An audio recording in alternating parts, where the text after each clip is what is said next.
Okay okay जी। सो सबसे पहले तो इग्नोर द मास्क, ठीक है। I am not feeling quite well, also I want to just pardon for any unnecessary sneezes or coughs you might hear, ठीक है। मेरे पास एक आई हैव फ्लू अभी फिलहाल, but I wanted to get done with this work, ठीक है। छोटा सा पार्ट, इसकी भी रिकॉर्डिंग करप्ट हो गई थी, एंड दैट वाज ये प्रेशर डेंसिटी एंड मैटर का मैटर वाला पार्ट, ठीक है।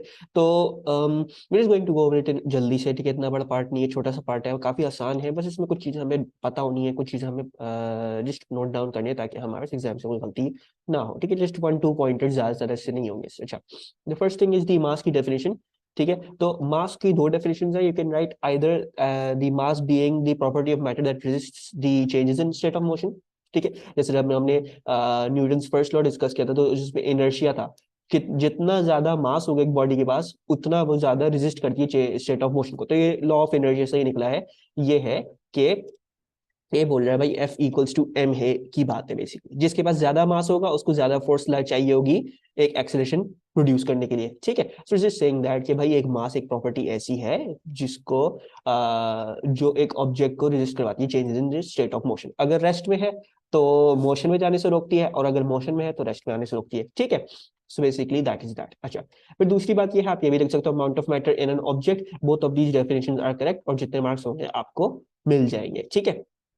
तो उस पर घबराने की जरूरत नहीं है आपको, दोनों ये डेफिनेशंस आपके लिए सही। अच्छा, उसके बाद हमने कुछ मैटर में डिस्कशन करनी है, ठीक है। सॉलिड्स, लिक्विड्स और gases, most of you already know this from O levels, generally भी सबको पता होता है, ठीक है। बहुत पढ़ाया जाता है ये, लेकिन इसमें से कुछ नई चीजें हमें यहाँ पे देखनी है।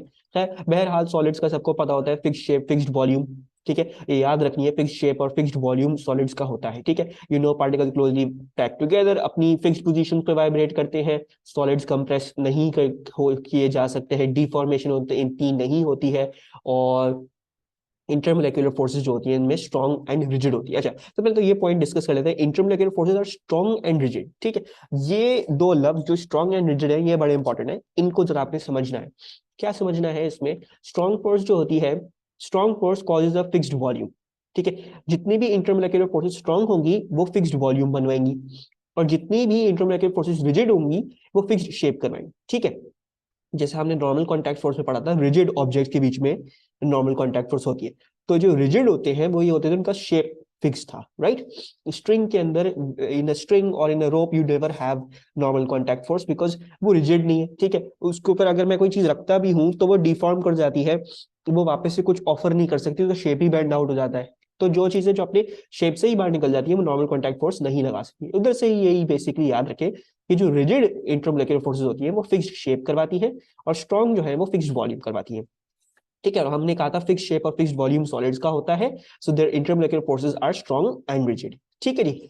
लिक्विड्स, उनके अंदर फिक्स्ड वॉल्यूम होता है, फिक्स्ड शेप नहीं होता, जो कंटेनर में डालोगे वैसा शेप ले लेता है। कंप्रेस नहीं होते, ठीक है जी, ये बड़ा इंपॉर्टेंट है, याद रखना है। इंटरमोलेक्युलर फोर्सेस आर स्ट्रॉन्ग, इसलिए क्यों? बिकॉज स्ट्रॉन्ग कॉज्ड वॉल्यूम की फिक्सेशन, ठीक है। रिजिड कॉज शेप की फिक्सेशन, वो इसमें नहीं है, ठीक है जी।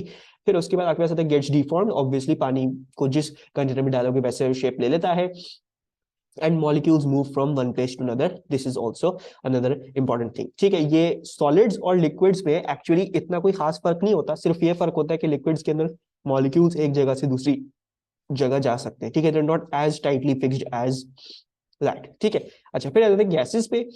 तो गैसेस का ना कोई फिक्स्ड वॉल्यूम होता है, ना कोई फिक्स्ड शेप होता है, ठीक है। दे उनको जो वॉल्यूम, जितना वॉल्यूम दोगे वो उसमें एक्सपैंड करेंगे, जितना शेप उनका टेढ़ा मेढ़ा जो भी करना चाहो वो करते हैं। सो देयरफॉर जो इंटरमोलेक्युलर फोर्सेस हैं वो ना ही रिजिड होंगी ना ही स्ट्रॉन्ग होंगी, ठीक है। वो नेक्स्ट पॉइंट मैंने आपके लिए लिखा हुआ है। फिर particles move from one point to another at very high speeds, this is very important. Gases are compressible, compress करते हो गैस, फॉरेन से कंप्रेस हो जाती है, ठीक है। And they also get deform, लाजिमन बात है, कोई भी शेप देना चाहो दे सकते हो, जिस भी रूम में भरना चाहो वहां पे भर जाती है गैस, ठीक है। So gases can diffuse and take the shape of anything, they get very easily deformed, ठीक है। अच्छा, नाउ दीज 4 थिंग्स जो मुझे पता है बहुत सारे बच्चों को इतनी क्लियर नहीं होती है, और ये मुझे पता है नई चीजें हैं, तो you need to remember these, ठीक है। Densities of solids and liquids are approximately the same, this is very important, ठीक है। अब yes, the density of solid is much more than the density of liquid. Not much more, density of solid is more than liquids, but it is, मतलब जो more है ना वो like 0.03 0.05 इतना होता है, इतना उसमें ना इतना ज्यादा फर्क नहीं होता है। सॉलिड्स और लिक्विड्स की डेंसिटीज एक्चुअली काफी सिमिलर होती हैं, ठीक है, अप्रोक्सीमेटली द सेम, अप्रोक्सीमेटली वही होती है, बराबर ही होती है, ठीक है। गैसेस क्या होती हैं, गैसेस की लोएस्ट डेंसिटीज होती हैं, ठीक है, वेरी लो डेंसिटीज होती हैं। अच्छा जी, और ये जो डेंसिटीज ऑफ लिक्विड्स और सॉलिड्स जो है वो अप्रोक्सीमेटली सेम होता है। इधर से पॉइंटर निकला है कि इनकी mean separation of particles in solid liquids is same, ठीक है। जो मीन सेपरेशन है वो तकरीबन सेम होती है। Mean separation of gases is very high. Mean से क्या मतलब है, एवरेज सेपरेशन, ठीक है। सो जो आपकी जो एवरेज सेपरेशन है सॉलिड्स एंड लिक्विड्स में वो तकरीबन बराबर ही है, ठीक है। सिर्फ लिक्विड्स में ये फर्क है कि वो एक जगह से दूसरी जगह जा सकते, सॉलिड्स में ये नहीं हो सकता। गैसेस में मीन सेपरेशन बहुत ज्यादा बड़ी है और वो एक जगह से दूसरी जगह भी जा सकते हैं। ये 4 पॉइंटर डिफरेंट है, ये आपको याद रखने होंगे, ठीक है। तो अगर हम जल्दी से सॉलिड्स का एक छोटे से कंटेनर में, let's draw solids, let's draw something solid. तो सॉलिड जो है वो कुछ आपको ऐसे देखेगा कि there will be, I am going to draw big, ठीक है, और ये इस तरह से आपके पास जो है वो बहुत ज्यादा फिक्स्ड अपने होंगे, ठीक है। एंड ये अपनी फिक्स्ड पोजीशन में रहते हुए ही वाइब्रेट कर रहे होंगे और कुछ नहीं हो रहा होगा, ठीक है जी। And they don't even bulge from here and there, कुछ भी नहीं होता है इनको, ये जैसे हैं वैसे के वैसे ही रहते हैं, अपनी पोजीशंस में रहते हैं, ठीक है जी। अच्छा जी, अब आपको अगर इसी के कंपैरिजन में लिक्विड का डायग्राम बनाना हो तो वो कैसे बनेगी, वो ऐसे बनेगी कि वो ऐसे बनेगी कि उसमें और इसमें ज्यादा फर्क नहीं होता है, ठीक है। I am actually going to, thank you, इसको हटाते हैं और ये सब भी हटाते हैं एंड ये सब भी हटाते हैं। अच्छा, तो it's something like this, there actually still pretty much mean separation उनकी बराबर ही है, ठीक है। ऐसी बात नहीं है कि like you're not going to show too much difference between a solid and liquid, बस इतने से गैप्स दिखाने होंगे कि यार देखो they can actually flow, ठीक है। असल में ऐसे होते हैं liquids, they are not like, अगर सॉलिड्स जैम पैक्ड है तो लिक्विड्स ऐसे नहीं है कि लिक्विड यूं यूं है, लिक्विड भी एक्चुअली काफी करीब करीब ही होते हैं, बस थोड़ी बहुत स्पेसेस आ रही होती है, थोड़ा बहुत दे कैन फ्लो, ठीक है। तो लिक्विड को जब बनाने जाए, अगर सॉलिड्स के कंपैरिजन बनाने जाए तो मेक श्योर कि आप ये ना दिखा दें कि फॉर द मीन सेपरेशन आ रही है, we have just said that, ठीक है। Mean separation is approximately the same, approximately the same है। हाँ, थोड़ा सा तो लिक्विड्स को थोड़ा सा हमें दिखाना पड़ेगा क्योंकि डेंसिटी थोड़ी कम है इसकी, और दूसरी बात ये है कि इसके अंदर गैप्स भी ज्यादा होते हैं, ठीक है। अच्छा, और अगर गैसेस को बनाने जाओगे तो गैसेस इससे भी ज्यादा गई गुजरी होंगी, मतलब इस लिहाज से कि उनके अंदर जो मीन सेपरेशन होगी वो बहुत ही ज्यादा होगी, ठीक है। So I am just going to start deleting some of the things, ठीक है जी। So something like this I guess, ये भी डिलीट कर देते हैं कुछ इस तरीके से, ठीक है जी। सो ये एक गैस का आ गया आपके पास, सही है, जिसमें मीन सेपरेशन बहुत ज्यादा है, एक पर्टिकुलर वॉल्यूम में बहुत ही कम मॉलिक्यूल्स आ रहे हैं, बहुत ही ज्यादा लेस डेंस है, ठीक है। लिक्विड मैंने जो है वो तकरीबन सॉलिड्स की तरह बनाने की कोशिश करी है, बहुत ज्यादा सिमिलर ही बनाया है, ठीक है, लेकिन जितनी कोशिश हो लाइक इसमें it have approximately the same densities, ठीक है। असल में तो I want to correct this diagram थोड़ी सी, और मैं इधर थोड़े से और पार्टिकल जो है वो और बना रहा हूँ क्योंकि वो कम लग रहे हैं ऊपर के मुकाबले में, तो कुछ इस तरीके से कुछ होगा, ठीक है। तब ऐसा नहीं है जैम पैक्ड है, but the density is less, बिल्कुल छोटी सी माइन्यूट उससे लेस है, और मीन सेपरेशन तकरीबन बराबर ही है, गैसेस में बहुत ज्यादा दिखाई, ठीक है। ओके, तो let's look at some questions और इसको पूरा पूरा फाइनल कर लेते हैं। और कुछ रह गया था नहीं, ये सारी चीजें हैं जो आपने याद रखना है।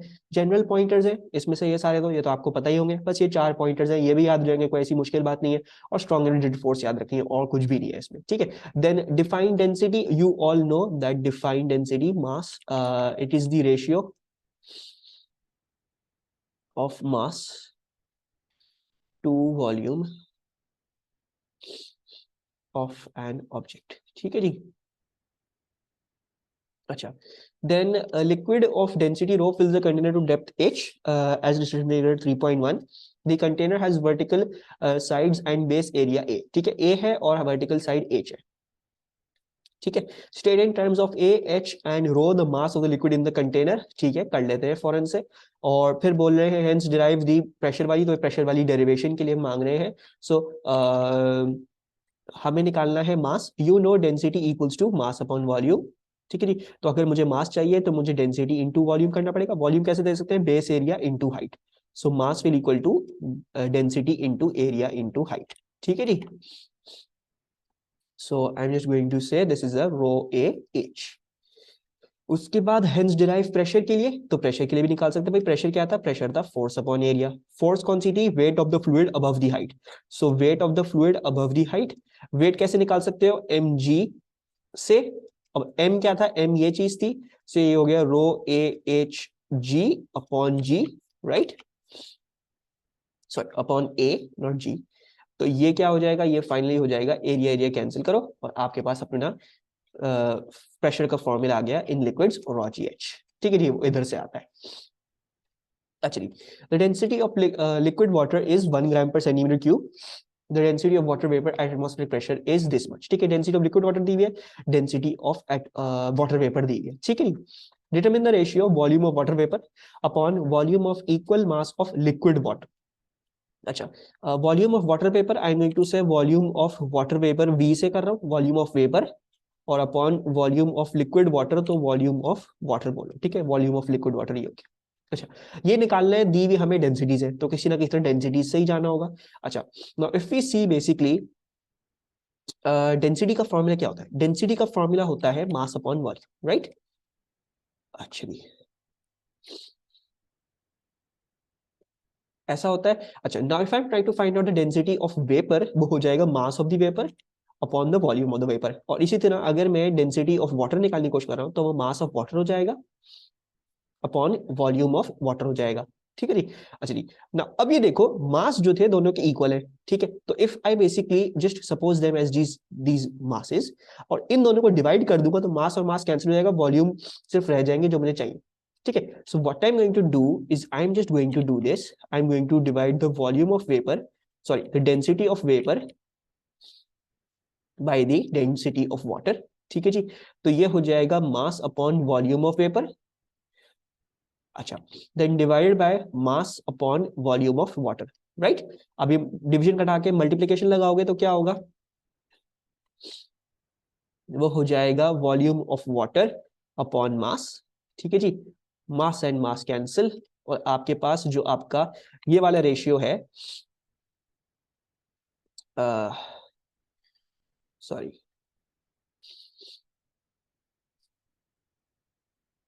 सॉरी सॉरी सॉरी, एक सेकेंड, ठीक है ठीक है, एक मिनट मिस्टेक हो गई, I was just getting carried, ये भी सही है, let's just do it in a different manner, ठीक है। I just got a bit carried away in the working.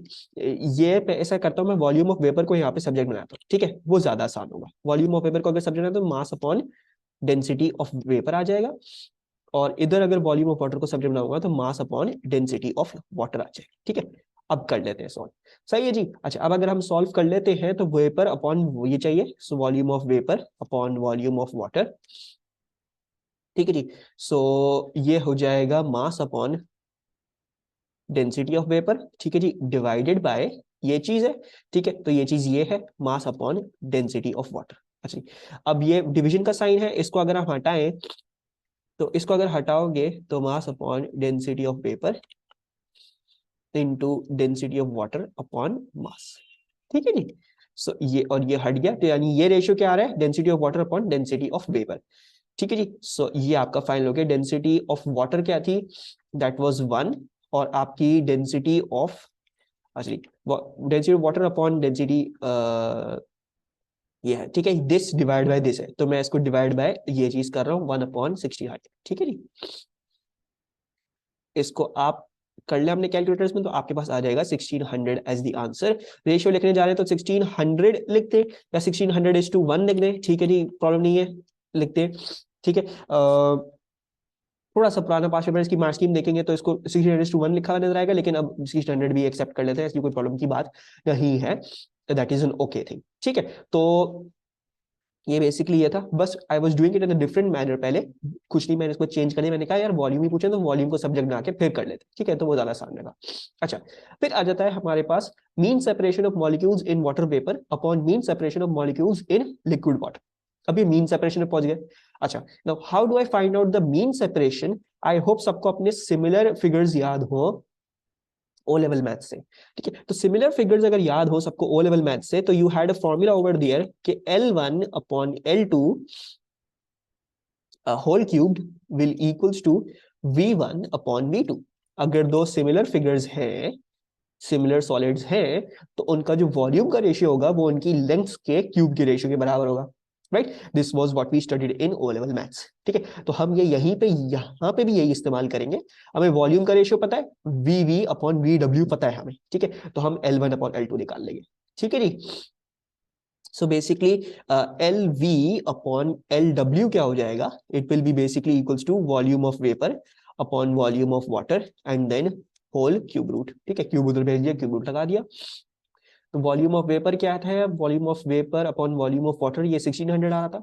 So basically this is going to be the cube root of 1600, right. तो shift cube root क्या था, cube root, hello, cube root is this 1600। So you're getting up about 11.7, क्या आ रहा है आपके पास, you're getting 11.7 as the mean separation, ठीक है। तो नजर आ रहा होगा वाटर वेपर और लिक्विड वाटर की जो रेशियो आ रही है वो 11.7 आ रहा है। यानी फॉर एग्जाम्पल इसका मतलब क्या हुआ, इसका मतलब ये हुआ कि जो मीन सेपरेशन अगर कह लो कि लिक्विड वाटर में 1 सेंटीमीटर है, तो वाटर वेपर में 11.7 सेंटीमीटर है, ठीक है, बिटवीन टू मॉलिक्यूल्स। इसका मतलब ये हुआ, इस तरह से समझो। So basically trying to tell you, ये रेशियो क्या बता रहा है, रेशियो बता रहा है कि वॉल्यूम ऑफ वाटर वेपर की जो मीन सेपरेशन ऑफ वेपर है वो बहुत ज्यादा है in comparison to your liquid water, ठीक है। अच्छा, और इधर से ही I want to show you one more thing, the proof of this statement, कि जो mean separation of particles in solids and liquids is same, ये भी यहीं से आता है, it is the same derivation from over here, ठीक है। उसके लिए क्या चाहिए होगा, उसके लिए आपको ये चाहिए होगा, so this is the derivation या proof of statement on previous page, ठीक है जी।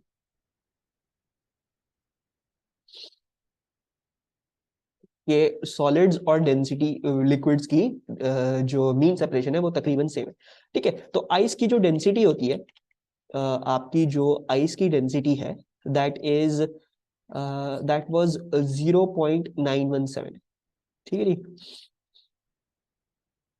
मैं I am going to just check जल्दी से भी डेंसिटी ऑफ आइस, जल्दी से 0.9 ग्राम पर सेंटीमीटर क्यूब आ रही है, और डेंसिटी ऑफ वाटर भी इधर से देख लेते हैं, क्योंकि तो हमारे पास डेंसिटी ऑफ वाटर आती है 0.997, ठीक है। सो दिस इज डिफरेंट, लेकिन हमें डेंसिटी ऑफ वाटर तो पता है, वो 1 ग्राम पर सेंटीमीटर क्यूब है, तो हम यही पे इस्तेमाल करें, ठीक है। So density of water is 1 gram पर सेंटीमीटर, ठीक है, that's coming out to be 1, सही है। अच्छा, अब अगर आपको क्या चाहिए है, यू वांट दी प्रूफ कि इनकी मीन सेपरेशन जो है वो तकरीबन सेम आनी चाहिए, तो यानी जो इनका रेशियो होगा वो तकरीबन 1 आना चाहिए, राइट। अच्छा, चलिए सबसे पहले तो ये वॉल्यूम का रेशियो निकाले थे जैसा हमने अभी किया, ठीक है। तो वो कैसे निकला था, वो निकला था थ्रू जो आपकी जो डेंसिटीज थी वो आपने रेसिप्रोकेट करके रेशियो करनी थी, राइट। देखो, volume of paper upon volume of water था, तो हमने उनको रेसिप्रोकेट करके उनकी डेंसिटीज को डिवाइड किया, ठीक है। सो बेसिकली दैट मींस, ये अगर हम प्रूफ भी कर लें जल्दी से, तो अगर मैं volume of ice upon volume of water निकालना चाहूँ, ठीक है जी, अगर हम ये करने की कोशिश करते हैं, तो volume of ice upon volume of water कैसे निकलेगा, सो वो निकलेगा through the density of ice, right, sorry, that will be through the mass of ice, ठीक है जी, upon the density of ice, ऐसा ही होगा। एंड ये होगा divided by the mass of water divided by the density of water, right. Density equals to mass upon volume, अगर volume निकालना है तो मास को डेंसिटी से डिवाइड करना पड़ेगा, तो जैसे मैंने आइस निकाल दी, मास को मास अपॉन डेंसिटी कर दी, और वाटर के लिए भी मास अपॉन डेंसिटी का, ठीक है। ना water we assuming equal masses, तो ये मासेस का ये हटा देते हैं, ठीक है जी। और जब ये हटाओगे और दूसरी चीज करते हैं, डिवीजन को हटा के यहाँ पे मल्टीप्लिकेशन भी डाल देते हैं, सो ये भी हटा देते हैं, एंड ये आ जाएगा आपके पास density of water upon mass, ठीक है जी। And then mass and mass cancel, और density of water upon density of ice आ गई है, सो 1/0.917 करोगे तो तकरीबन तकरीबन आंसर आता है 1/0.917, that is coming up to be 1.09, ठीक है जी। तकरीबन 1 ही आया ये रेशियो। दूसरी बात अगर देखोगे, अगर तुम इनकी मीन सेपरेशन निकालने को जाओगे तो length of ice upon length of water, तो क्या करना पड़ेगा, हमने अभी देखा कि we need to cube root the volumes का रेशियो, तो क्यूब रूट कर देंगे अगर हम इसको अगर मैं 1.09 को क्यूब रूट कर दूं, so cube root answer you get approximately a 1.02, 1.03, which is approximately 1। तो ये प्रूफ आ गया कि आपकी जो मीन सेपरेशन होती है of solids and liquids, they're approximately the same, उनका रेशियो आता ही 1 है, ठीक है जी, because the densities are very similar, सही है। और जो गैसेस और उसके साथ करोगे तो हमेशा अलग आएगा, बड़ा रेशियो आएगा, so it is showing you कि वो अलग है, ठीक है। जस्ट रिवाइंड दिस रिकॉर्डिंग, अगर समझ नहीं आया हो, वैसे तो इट्स वेरी इजी, इतनी कोई प्रॉब्लम की बात नहीं होनी चाहिए, ठीक है। फिर आ जाते हैं state the evidence for the molecules in solids and liquids having approximately the same separation, तो उसका क्या है, it they have approximately the same densities, right. उसी से आया प्रूफ, हमें सिर्फ ये इंफॉर्मेशन चाहिए है और फिर बाकी हम प्रूव कर सकते हैं। सिर्फ डेंसिटी का रेशियो, सिर्फ डेंसिटी चाहिए थी, उसके रेशियो से हमने वॉल्यूम का रेशियो निकाला, फिर क्यूब रूट कर दिया, हमारे पास ये आ गया, ठीक है। सिमिलरली अगर इधर भी करना है प्रूफ जैसे हमने अभी किया, वो क्या चाहिए, the proof is they have approximately the same densities, right.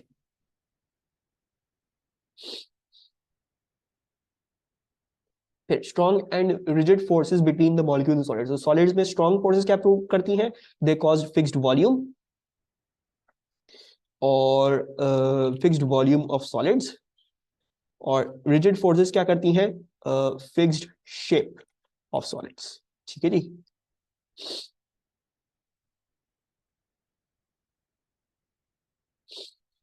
So very important. अच्छा, एंड ये हमारा क्वेश्चन था। इसमें जस्ट कुछ चीजें मुझे जो बतानी थी, कुछ चीजें समझानी थी कि ये जो मीन सेपरेशन वाली चीज है ये इधर इससे अच्छा डॉक्यूमेंटेड है, ठीक है। This is a good question. और अब आ जाते हैं हम लास्ट चीज पे, फिर ये खत्म है चैप्टर, इसमें और कुछ नहीं है। The liquid of density rho fills the container to a depth h as shown in figure 2.1, ठीक है जी। The base of the container has area A derived from the definition of pressure and density, the equation pressure equals to rho gh। अभी हमने पिछले page पे किया सारा, वही आपने करना है भाई। प्रेशर कैसे आता है, प्रेशर आता है फोर्स अपॉन एरिया से। फोर्स क्या है आपकी, फोर्स आपकी वेट है, वेट अपॉन एरिया। वेट कैसे खोल सकते हो, एम जी अपॉन एरिया कैसे खोल सकते हो। एम के लिए अगर मैं एक डिफरेंट एक्सप्रेशन निकालना चाहूँ, सो डेंसिटी क्या होती है, वो होती है मास अपॉन वॉल्यूम, ठीक है जी। सो अगर मास को निकालना है सो डेंसिटी इंटू वॉल्यूम हो जाएगा, वॉल्यूम को अगर एक्सपैंड कर दोगे तो density into area into height हो जाएगा, right. Volume is area into height, base area into height, तो ये कर लिया। अब मास की जगह ये लिख दे, so density into area into height into g upon area, right? So ये and ये cancel and you get rho gh again, ठीक है जी। और आप इधर इसको सर्कल करके रख दे कि this is proved। अच्छा, a small solid sphere falls with constant velocity through the liquid, तो ये कह रहे हैं इस लिक्विड में एक स्फेयर को डालते हैं तो वो कांस्टेंट वेलोसिटी से गिर रहा होता है, ठीक है। तो they are asking you name the 3 forces acting on the object, तो यू नो वैसे तो हमेशा वेट एक्ट करेगा, राइट। अब क्योंकि ये एक कांस्टेंट वेलोसिटी से एक्ट जा रहा है, ठीक है जी, so definitely definitely there will be an opposing friction that is produced, और वो फ्लूइड्स में क्या कहलाती है, वो कहलाती है drag force. There shall be a drag force. और दूसरी बात क्या होगी, अब एक फ्लूइड में है तो फ्लूइड में there must also be an upthrust, so there is also an upthrust acting on this, and that is like this. So drag force, weight, or upthrust. So drag force, weight, upthrust, ठीक है जी। इसके अलावा drag force का आप नाम देखेंगे, viscous force भी लिखा होता है। In liquid you can call the drag force as a viscous force. A bird equation that relates the magnitude of these forces, भाई अगर constant velocity से जा रहा है, so that means it is traveling, it is in equilibrium, ठीक है। So that means the downward force must be equal to the two upward forces, so weight must be equals to the drag force plus the upthrust, right? So therefore that is that. सही है जी, इतनी हमारी कहानी हो चुकी है। Student explain the changes in energy that occur as the sphere falls, ये हम डिस्कस करेंगे एक्सप्लिसिटली किस चीज में, in work energy and power, ठीक है जी। हम वर्क एनर्जी एंड पावर में सब डिस्कस कर रहे होंगे, ठीक है। अच्छा अब आ जाते हैं इस पे, ये अच्छा सवाल है। The liquid in the container is liquid L, ये जो कंटेनर जो इसमें जो कंटेनर था ये लिक्विड एल है, ठीक है जी। Liquid M is now added to the container, the two liquids do not mix, ठीक है। तो इमिसेबल लिक्विड्स हैं, दोनों मिक्स नहीं करते हैं। The total depth of the liquids is 0.17, ठीक है। So basically something like this के, इट्स समथिंग लाइक दिस के आपके पास ये लिक्विड एल था पहले से, ठीक है जी। उस पे आपने एक लिक्विड एम और डाल दिया। अब ये मिक्स नहीं करे हैं, ये दोनों अलग अलग अपनी जगह पे ही हैं, this is M and this is L. और अब जो दोनों की हाइट जो बनती है वो कितनी बनती है, वो बनती है 0.17, दैट इज 0.17, सही है। Figure 2.2 shows how the pressure inside the liquids varies with height x above the base of the container। तो base of the container 0 है, ठीक है जी। दैट्स टेलिंग यू कि ये जो हाइट x है यहाँ पे 0 है, बेस ऑफ द कंटेनर।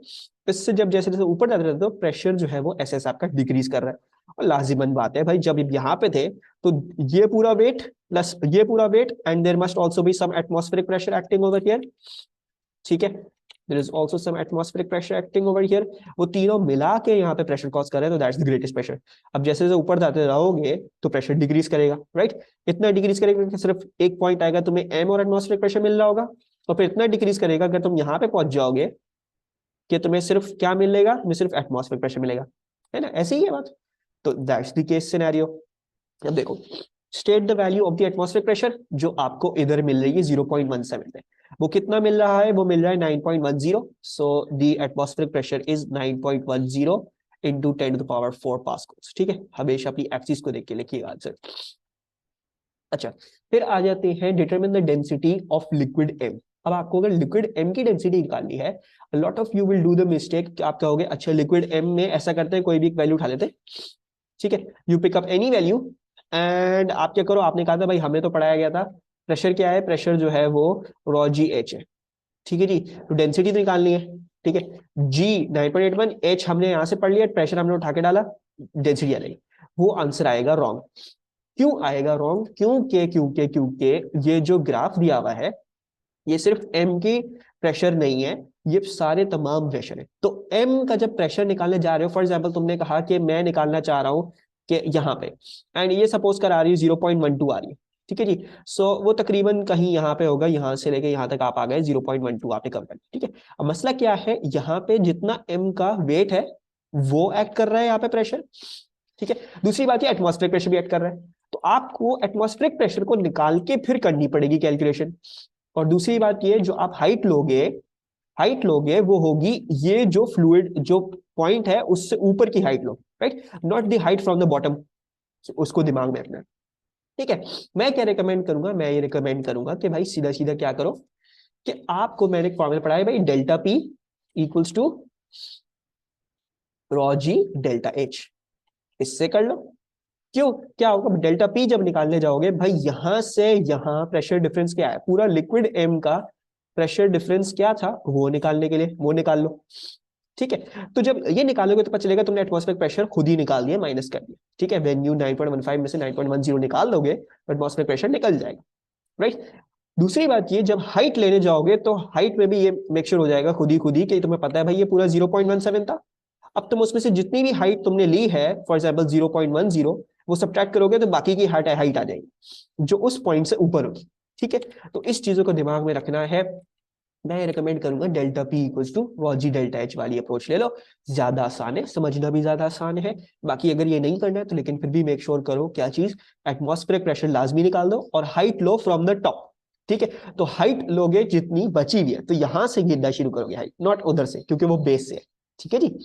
अच्छा, तो अब आ जाते हैं डेल्टा पी क्या है आपका, डेल्टा पी आपका आ रहा है 9.15 माइनस 9.10, और ये कितना आ रहा है, इंटू 10 पावर 4 आ रहा है। ठीक है जी, कन्वर्जन करना नहीं भूलिएगा, वो लिखा हुआ है यहाँ पे। ठीक है, फिर उसके बाद आपको ये लेंथ मेजर करनी है, ये 0.10 आता है, ये 0.17 आता है डेल्टा एच के लिए। ठीक है जी, सो रॉ हमें नहीं पता, 9.81 हमें जरूर पता है, और हाइट हमें पता है 0.17 माइनस 0.10। ठीक है जी, तो ये बेसिकली ये करने से क्या हुआ, आपने एटमॉस्फेरिक प्रेशर भी निकाल दिया।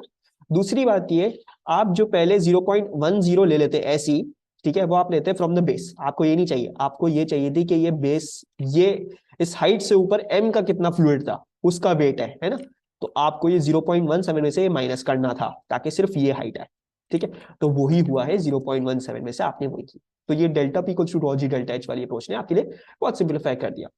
अच्छा, और डेंसिटी क्या हो जाएगी, डेंसिटी हो जाएगी 9.15 माइनस 9.10 इंटू 10 पावर 4। ठीक है, ये इस तरह से है, एंड देन डिवाइडेड बाय क्या चीज, 9.8 में इधर डिवाइड में होगा, और इंटू 0.17 माइनस 0.10। सही है जी, तो आप ये कैलकुलेट कर लो, you should get your final answer. So 9.15 minus 9.10 10 power 4 9.81 into 0.17 minus 0.10। ठीक है जी, और कर ले, मीटर्स में था, कोई प्रॉब्लम की बात नहीं है। बाकी आपने देख लिया, आपका आंसर आ रहा है 7 to 8।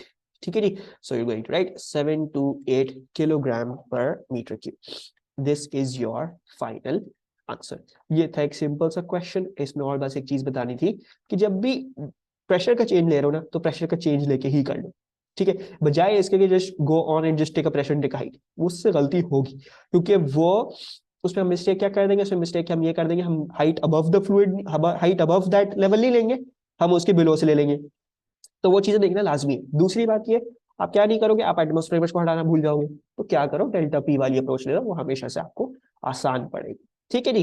अच्छा, I am just going to check this answer, और ये आंसर चेक कर लेते हैं, एंड फिर ये जो है वो चैप्टर आपका जो है वो खत्म है। There is nothing more to do in this. ठीक है जी, हमारे पास pressure density matter, just to make sure कि रिकॉर्डिंग में जो है वो गलत आंसर रिकॉर्ड ना हो जाए। ठीक है, आंसर सही है। So this was it for today's class, your chapter is completely finished. अब हमने नेक्स्ट जो है वो I think work energy and power start करना है। ठीक है, so I will see you around. अल्लाह हाफिज।